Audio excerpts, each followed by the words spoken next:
बिस्मिल्लाहिर्रहमानिर्रहीम। जैसा कि आप लोगों ने लास्ट लेक्चर में देखा था कि हम लोगों ने एक पेपर पैटर्न को डिस्कस कर लिया था कि आप लोगों का जो पेपर होता है इंग्लिश का वो ऑब्जेक्टिव और सब्जेक्टिव पार्ट में डिवाइड होता है।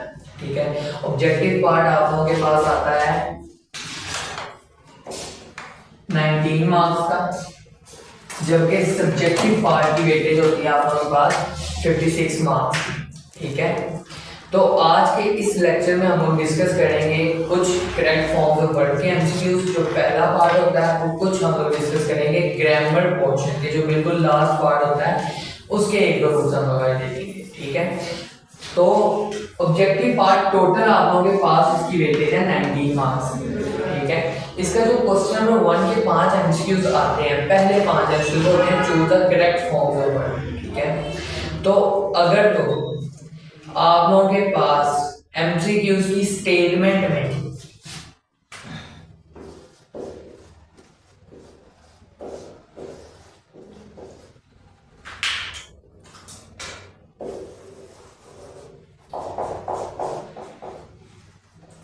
अगर आप लोगों के पास एमसीक्यूज की स्टेटमेंट में सिंस या फॉर में से कोई एक वर्ड यूज हुआ है और उसके साथ किसका जिक्र किया गया स्टेटमेंट में, टाइम का, वक्त का तज़किरा हुआ है, तो आप लोगों के माइंड में सबसे पहले ही ये बात आ जानी चाहिए कि जो आप लोगों के पास अब टेंस की बात हो रही है वो टेंस कौन सा है आप लोगों के पास, परफेक्ट कॉन्टिन्यूअस। अगर आप लोगों के पास स्टेटमेंट में सिंस या फॉर का भी वर्ड आया हुआ है और इसके साथ वक्त का जिक्र हुआ है, इसके साथ वक्त का तज़किरा किया गया है, तो आप लोगों के माइंड में फौरन ये बात आ जानी चाहिए कि टेंस कौन सा यूज हुआ है, परफेक्ट कॉन्टिन्यूअस। वो प्रेजेंट परफेक्ट कॉन्टिन्यूअस भी हो सकता है, वो पास्ट परफेक्ट कॉन्टिन्यूअस भी हो सकता है और वो फ्यूचर परफेक्ट कॉन्टिन्यूअस भी हो सकता है। तो इस एमसीक्यूज का करेक्ट ऑप्शन क्या होना चाहिए? सबसे पहले हेल्पिंग वर्ब में हैज, हैव, हैड। अगर तो प्रेजेंट का जुमला हुआ तो हैज हैव में से कोई वर्ड होगा, पास्ट का हुआ तो हैड होगा, लेकिन अगर आप लोगों के पास फ्यूचर का हुआ तो विल या शैल के साथ हैज या हैव लगा होगा। ठीक है, परफेक्ट कॉन्टिन्यूअस के ये हेल्पिंग वर्ब्स हैं, has have, had, will have, shall has या shall have। ठीक है, तो आप लोगों का पहला क्लिक क्या होना चाहिए माइंड में कि टेंस कौन सा आप लोगों के पास, परफेक्ट कॉन्टिन्यूअस।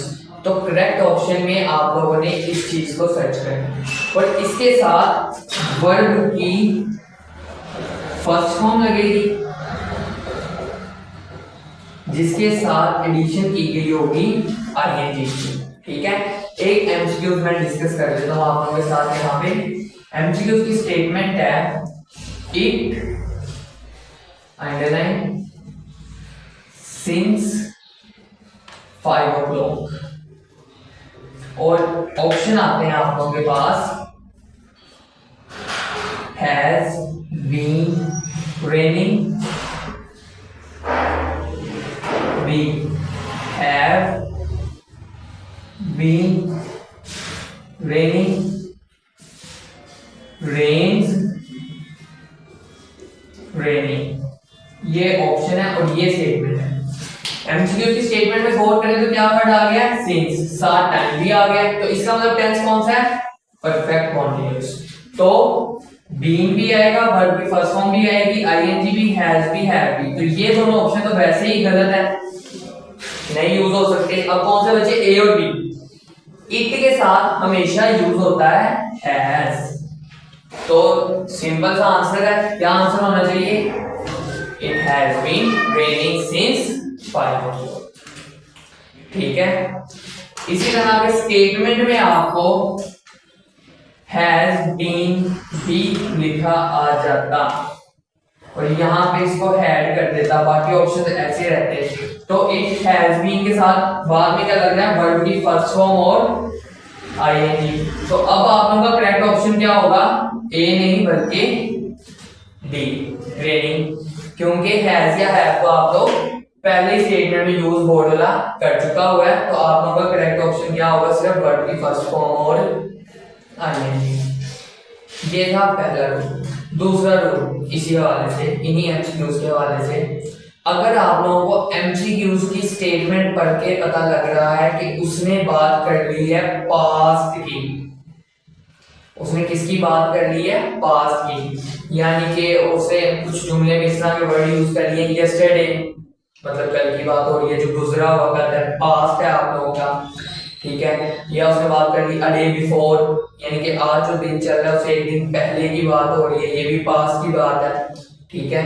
तो इसमें आप लोगों ने वर्ब की सेकंड फॉर्म यूज करनी है, क्योंकि बोर्ड वाला जब भी ये दो वर्ड यूज करेगा इसका मतलब है कि वो आपसे पूछना चाह रहा है सिंपल पास्ट टेंस, जिसे आप लोग पास्ट इंडेफिनिट भी कहते हैं, और पास्ट इंडेफिनिट की में वर्ब की हमेशा सेकंड फॉर्म यूज होती है, जिस तरह से गो, वेंट, गॉन, ठीक है।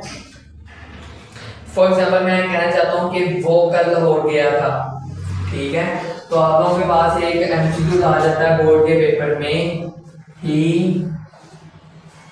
To Lahore yesterday. यस्टरडे का मतलब है पास्ट की बात हो रही है, और वो आप लोगों को ऑप्शन दे दे गो, वेंट, गॉन या गोज, चार ऑप्शन आ गए, तो पास्ट की बात हो रही है, सिंपल पास्ट टेंस है, तो आप लोगों को पता लगना चाहिए कि यहाँ पे जो भी वर्ब आएगी उस वर्ब की सेकंड फॉर्म आएगी। तो गो की सेकंड फॉर्म क्या होती है, वेंट, तो इस एमसीक्यू का करेक्ट ऑप्शन क्या होगा आप लोगों के पास, वेंट।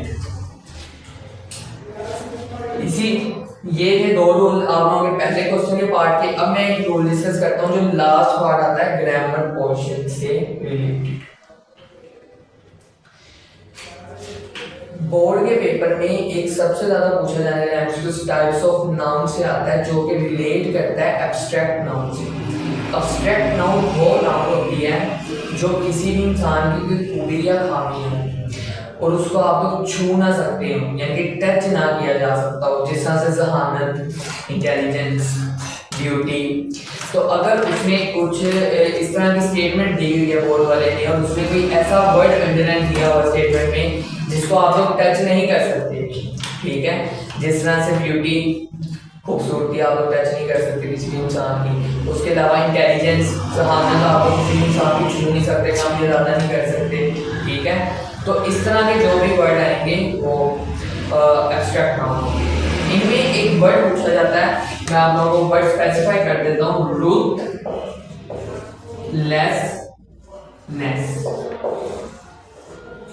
रूथलेसनेस का मतलब होता है बेरहमी से। अब अगर ये भी एक क्वालिटी है कि कोई के फॉर एग्जांपल शेर ने हिरन को बेरहमी से मारा, अब ये बेरहमी यहाँ पे क्या थी, क्वालिटी थी, टच तो नहीं ना कर सकते आप बेरहमी को, ठीक है। तो इसलिए रूथलेसनेस आप लोगों के पास क्या है, एक एब्स्ट्रैक्ट नाउन। तो आज के लेक्चर में हम लोगों ने तीन चीजों को कवर किया, दो रूल हमने देखे हैं जो पहले 5 एमसीक्यूज आते हैं, और एक रूल से मैंने आप लोगों को बताया जो फेमस एमसीक्यूज आता है बोर्ड के पेपर्स में लास्ट पार्ट में, और वो ज्यादा रिलेट करता है एब्स्ट्रैक्ट नाउन से। और एब्स्ट्रैक्ट नाउन क्या होता है, कोई भी ऐसी नाउन या कोई भी ऐसी क्वालिटी जिसको आप लोग छू ना सकते हो, ठीक है, जैसे फॉर एग्जांपल इंटेलिजेंस, इमोशंस जितने भी हैं आप लोगों के पास, ब्यूटी आ जाती है, और एक मैंने वर्ड स्पेसिफाई करके बताया जो बोर्ड के पेपर में काफी दफा रिपीट हो चुका हुआ है, दैट इज रूथलेसनेस, ठीक है। तो आज के लेक्चर के लिए इतना ही। कल जो नेक्स्ट लेक्चर होगा उसमें हम लोग ऐसे का पैटर्न डिस्कस करेंगे, कुछ सब्जेक्टिव पार्ट को टच करेंगे, और आप लोगों के ऑब्जेक्टिव का पार्ट हम लोग इंशाल्लाह कंप्लीट करेंगे। तब तक के लिए अल्लाह हाफिज़।